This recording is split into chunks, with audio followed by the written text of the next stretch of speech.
Ang wagas na pagmamahal ay yung taong tatanggapin ka, irerespeto at sasamahan ka sa hirap at ginhawa.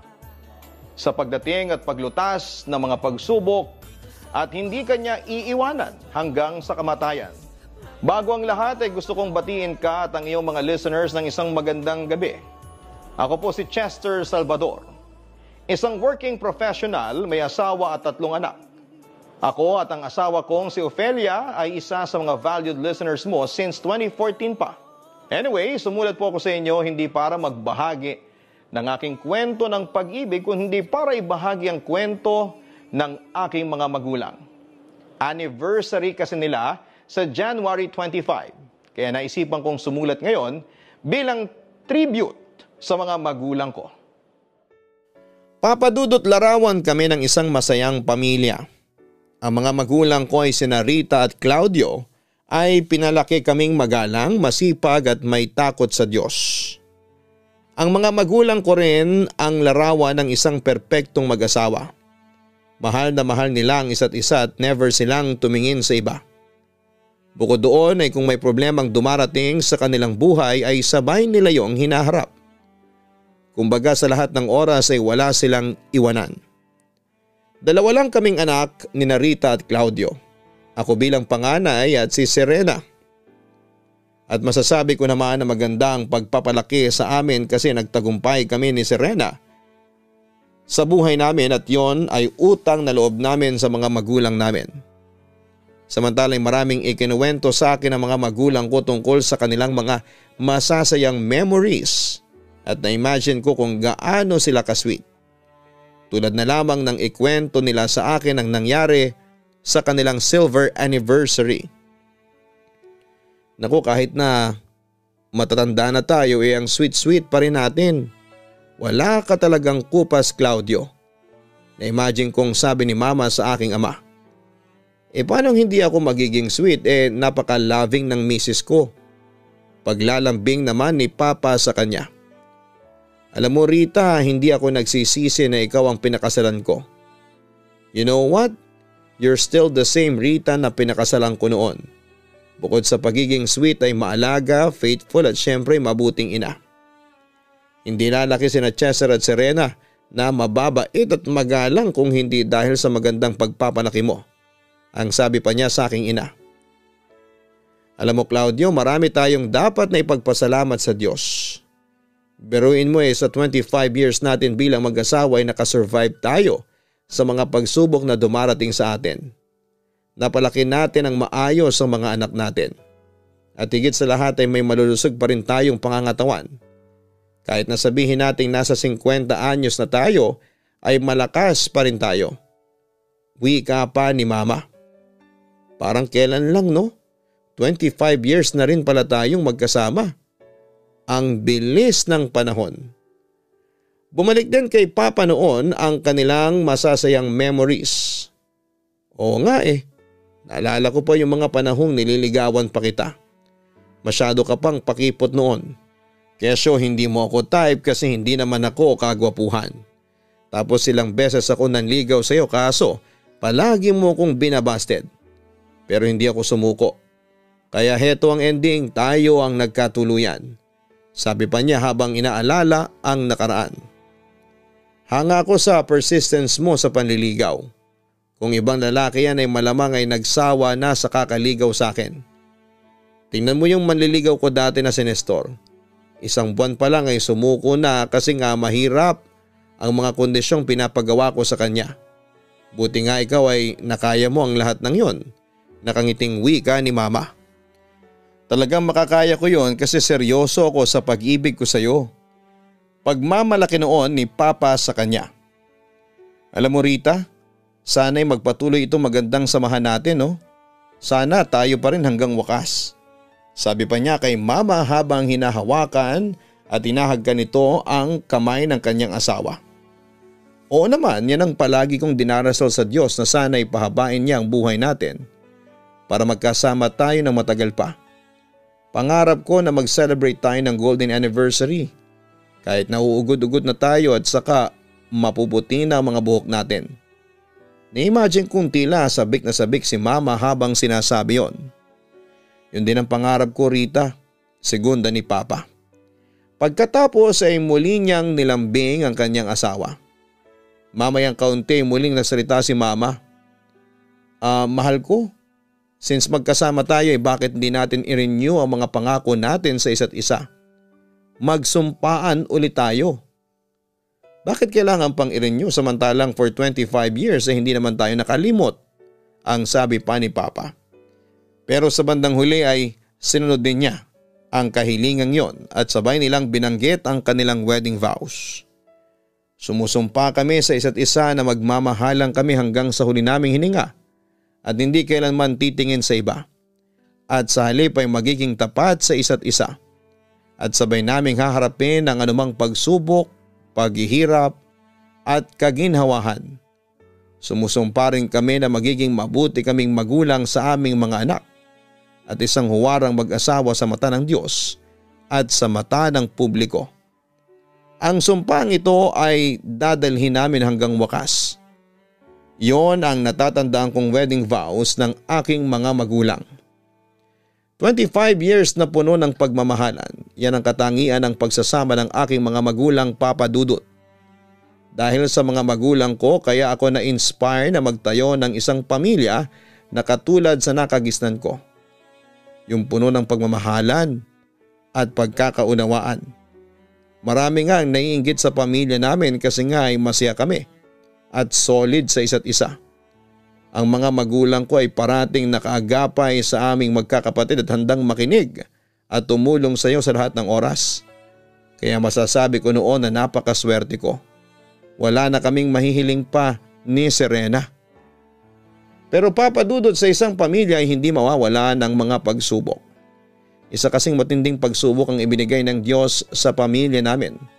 Lalo na sa ama kong si Claudio. Nakapansin na kami ng kakaiba sa kalusugan ni Papa tulad ng kanyang pamamayat at pananakit ng katawan. Nung una ay nakakayanan pa yun ni Papa at palagi niyang sinasabi sa amin na okay lang siya. Ngunit sa pagdaan ng panahon ay palala ng palala ang kanyang sitwasyon. At simula noon ay palagi na lamang siyang nadadala sa ospital. Ma, huwag po kayong mag-alala at magiging maayos din ang lahat. Pag-aalo ko kay Mama nang minsang dalhin na namin si Papa sa ospital dahil sa pananakit ng kanyang tiyan. Anak, malakas ang kutob kong hindi basta pangkaraniwang sakit ng tiyan ang iniinda kanina ng dad mo. Napansin ko sa kanya nitong mga nagdaang mga buwan na namamayat siya tapos ay palagi nawawala ng ganang kumain. Hindi rin normal yung paninilaw ng balat at mata niya. Nag-aalalang wika ni Mama habang umiiyak siya sa aking balikat. Chester, ayaw kong may mangyaring masama sa dad mo. Mahal na mahal ko si Claudio, sabi pa niya sa akin. Sobrang kinarot ang puso ko nang makita ko si Mama sa ganong kalagayan. Matama na, huwag na po kayong umiyak, lakasan niyo po ang loob ninyo. Walang mangyayaring masama kay Dad. Pampalakas ko ng loob sa kanya. Samantalang napansin naming palapit ang doktor na chume-check up sa aking ama. Agad naming kinumusta ang kalagayan ng aming padre di pamilya. Sa ngayon ay maayos ang lagay niya. Pero meron kayong dapat na malaman tungkol sa pasyente. Sagot ng doktora sa amin. Ano yun, doktora? Kinakabahang tanong ni Mama. May ipinagtapat sa akin ng pasyente. Noong nakaraang buwan daw ay nagpa-check up siya sa doktor at doon ay lumabas na resulta na may cancer ang lapay niya. Pag-amin sa amin ni doktora. Nanlumo kaming dalawa ni Mama, Papa Dudut. Pero Dok, walang nasasabi sa akin ang asawa ko tungkol dito, sabi ni Mama. Matagal na niyang alam na may sakit siya pero sinabi niya sa akin na inilihim niya ito sa inyo kasi ayaw niya kayong mag-alala. Paliwanag nito sa amin. Nanginig ang buong katawan ni Mama at parang nawala ng lakas. Buti na lamang at katabi niya ako kaya agad ko siyang naalalayan. Diyos ko, kaya pala si Claudio may iniinom na gamot na hindi ko alam kung para saan. Yun pala ay para yun sa sakit niya.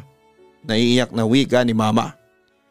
Hindi talaga namin akalain na naitago ni Papa sa amin ang kanyang totoong kalusugan. Dok, may pag-asa bang gumaling ang dad ko? Ako naman ang nagtanong sa doktor.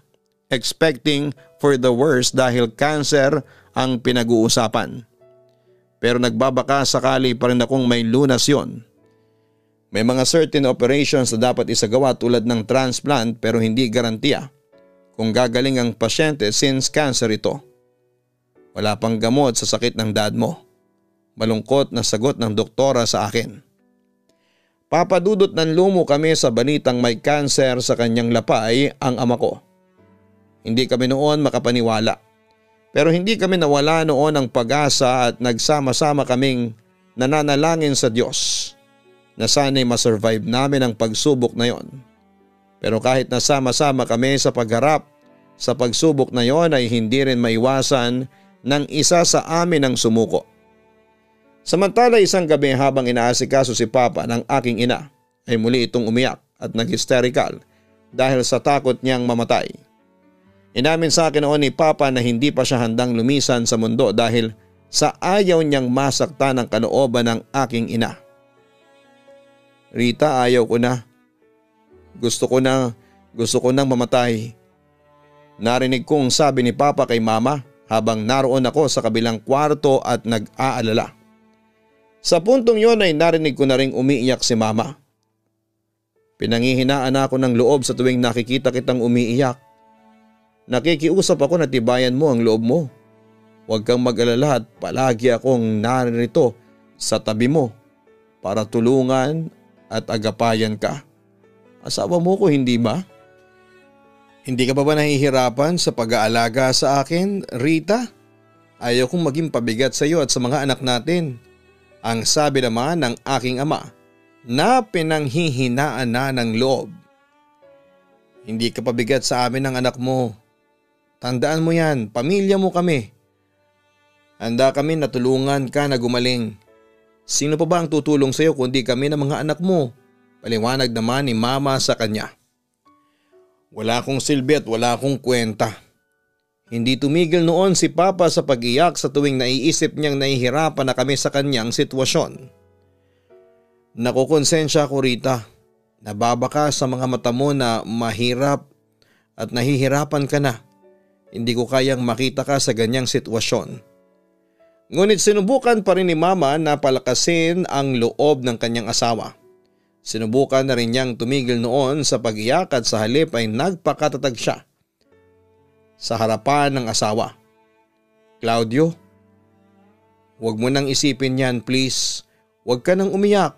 Pakiusap ni Mama dito. I'm sorry, Rita. Paghingi ng paumanhin ni Papa sa kanyang asawa. Wala kang kasalanan, hindi mo naman kagustuhan ng magkasakit. Pangaalo naman ni Mama pagkatapos ay natanaw kong hinalikan niya sa noo ang tatay ko. Kaya mo ba akong mahalin kahit na alam mong malapit na akong mamatay? Tanong ni Papa sa kanya. Agad namang sumagot si Mama. Hindi ka mamamatay. Kung dati na-survive natin, yung mga dumating na pagsubok sa atin ay alam kong masusurvive din natin ito. Lakasan mo ang loob mo, Claudio. Ikaw ang haligi ng tahanan. Kapag nakikita ka naming parang nawawala na ng pag-asa, para na rin kaming nawawalan din noon. Mahal ko, isipin mo at gagaling ka. Magdasal tayo sa Diyos. Alam kong mahal na mahal niya tayo. Aniya.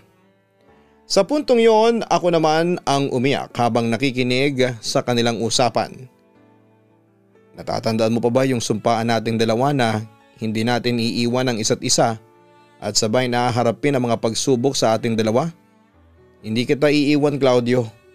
Mamahalin kita hanggang wakas. Narinig kong sabi pa ni Mama sa aking ama.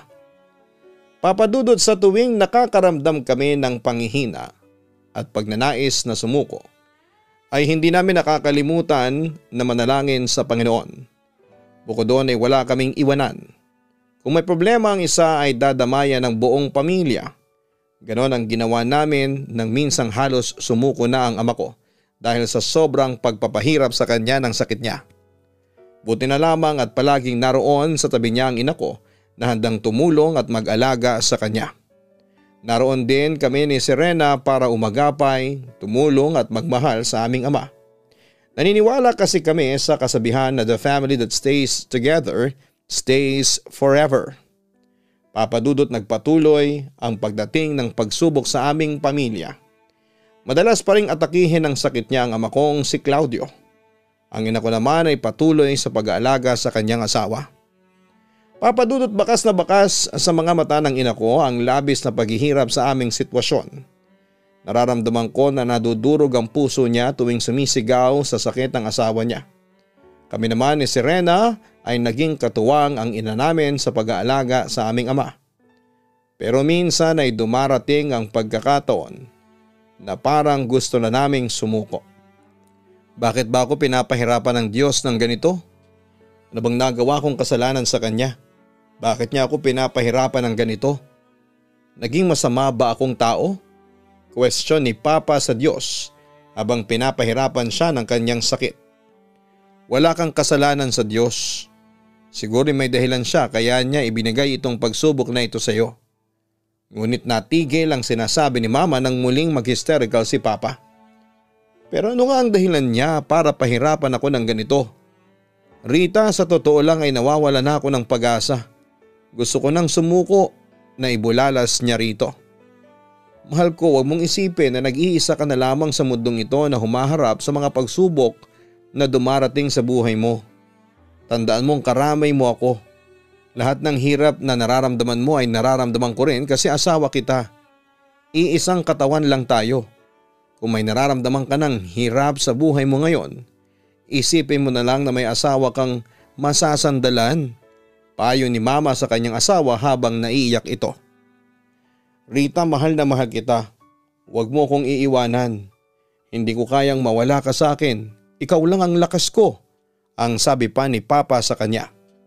Samantala na makainom ng gamot si Papa ay nakatulog na rin po ito. Ngunit doon na umiyak sa harapan ko si Mama.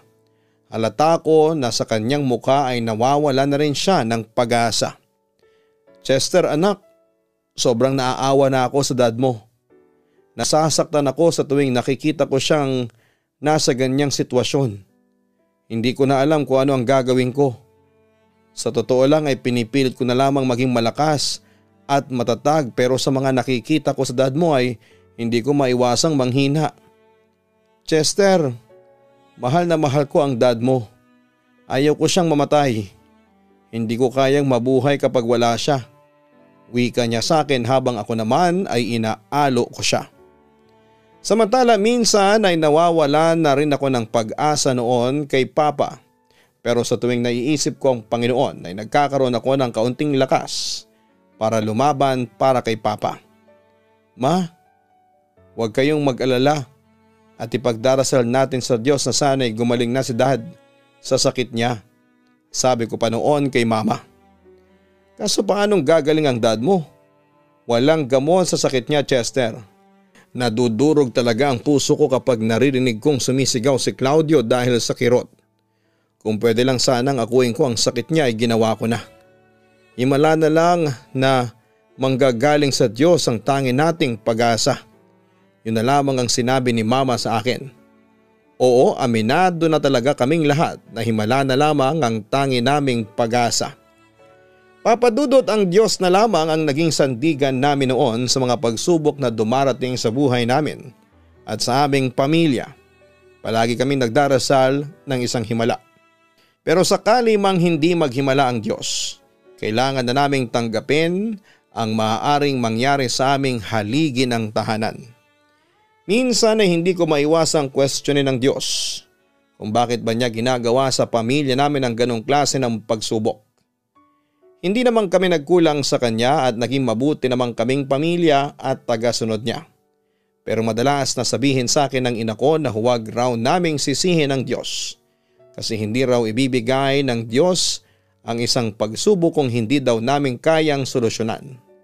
Muli ay tinibayan ko ang dibdib ko. Pero dumating pa ang isang pagsubok na siyang nagpasuko sa akin na harapin ang hamon ng buhay. Dad, kumusta na po kayo? Nag-aalalang tanong ko kay Papa. Ayos naman ako, anak. Ang mama mo ay nasaan na siya? Tanong niya sa akin. Umuwi saglit ng bahay kasama sina Serena at si Bayaw. Sagot ko naman.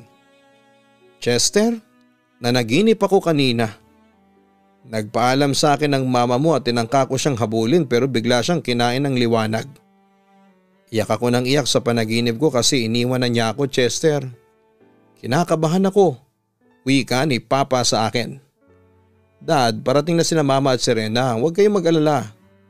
Napangiti na lamang si Papa sa sinabi ko. Salamat ha anak ha, sa pag-aalaga mo sa akin. Naabala patuloy kita. Imbes na nasa trabaho ka ay narito ka sa ospital. Wika pa niya sa akin. Walang kaso po sa akin yon, Dad. Mas importante kayo kesa sa trabaho ko. At saka don't worry, nag-file naman po ako ng leave sa opisina. Inform ko naman sa kanya. Samantala ilang oras ang lumipas at sobra na akong nag-alala para kina Mama, Serena at sa bayaw ko. Nakakutob na ako ng masama pero hindi ko maipaliwanag. At isang tawag ang natanggap ko mula sa mga pulis na nagkumpirma ng aking masamang kutob. Huwag kayong mabibigla sir ha, pero may nangyaring masama sa nanay ninyo at sa dalawang kasama niya. Sabi sa akin ng pulis na nakausap ko sa kabilang linya. Ano nga nangyari sa kanila? Kinakabahan kong tanong sa kanila. Na-aksidente po yung sasakyan na minamaneho ng isa nilang kasamang lalaki. Nabangga po ng bus, sagot nito. Nanlumo ako at halos mawalan ako ng lakas nang marinig ko yon. Tumitig ako kay Papa na nooy nagpapahinga na. Nawasak po ang buong kotse at sa kasamaang palad ay walang nakaligtas sa mga pasahero ng kotse. Pagpapatuloy pa ng pulis. Diyos ko, hindi pwedeng mangyari ito. Hindi ko na napigilan at napahagulhol na ako ng sandaling yon. Nasa morgue dito sa Los Baños ang mga labi ng biktima. Kasalukuyan naman pong iniimbestigahan ng pulis ang aksidente. Ite-text ko na lang po sa inyo ang buong address kung saan ay dinala ang labi ng mga mahal ninyo sa buhay. Inform sa akin ng pulis. Pagkatapos ng tawag na yon ay siyang pagkagising naman ni Papa at agad niyang hinanap sa akin si Mama. No choice ako noon kundi ang ipagtapat kay Papa ang katotohanan. At tulad ng aking inaasahan ay nanlumo at napakagulhol din ang aking ama. Agad ko naman siyang inalo pero hindi ko siya kayang patahanin pa dahil maski ako ay hindi ko kayang tumahan sa nangyaring trahedya sa pamilya namin. Papadudot na depressed ako noon. Hindi ko akalain na nasa isang iglap ay mawawala ang ina ko at ang kapatid ko. Naawa rin ako masyado sa ama ko kasi mahal na mahal niya ang asawa niya na higit pa sa kanyang buhay. Kaya siya patuloy na lumalaban sa buhay dahil kay Mama. At ngayong wala na siya ay nawala na rin ang pagpupursige niyang harapin ang mga pagsubok sa kanya. Samantala nang dumating ang araw ng libing.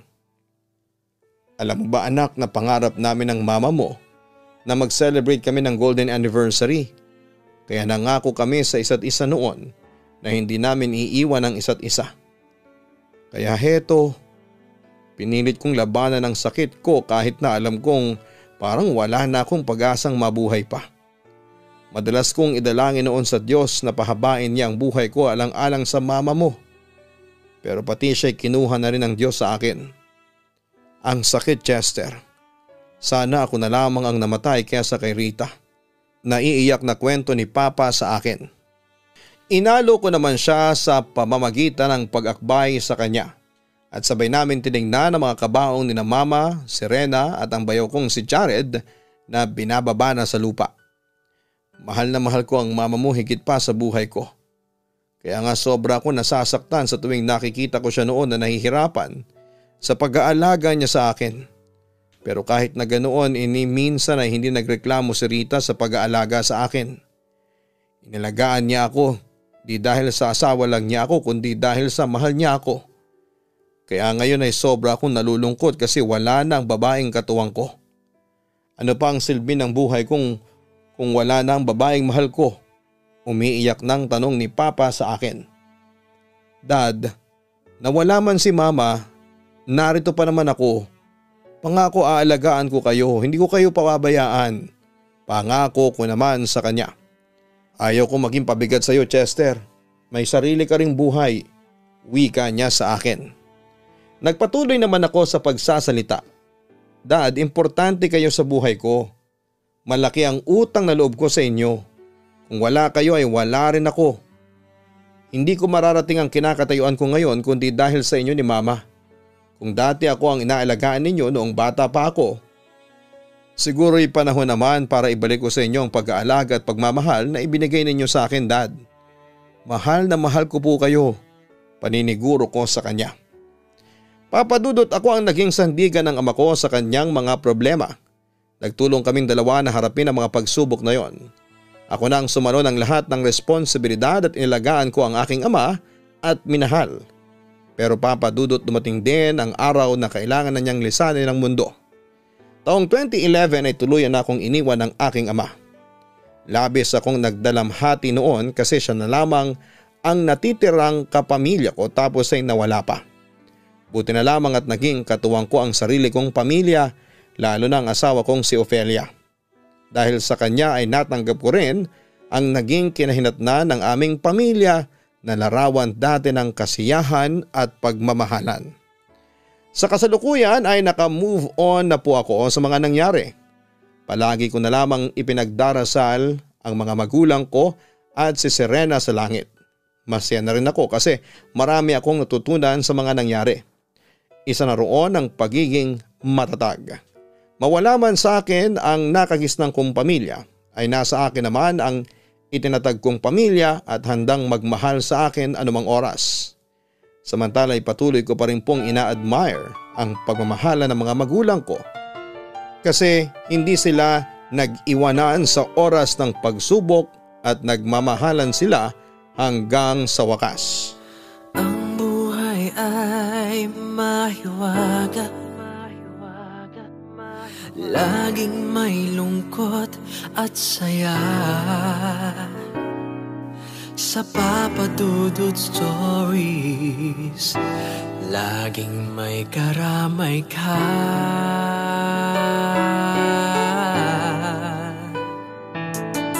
Mga problemang kay bigat, dito ay pakikinggan ka. Sa Papa Dudut Stories, kami ay iyong kasama. Dito sa Papa Dudut Stories, ikaw ay hindi nag-iisa.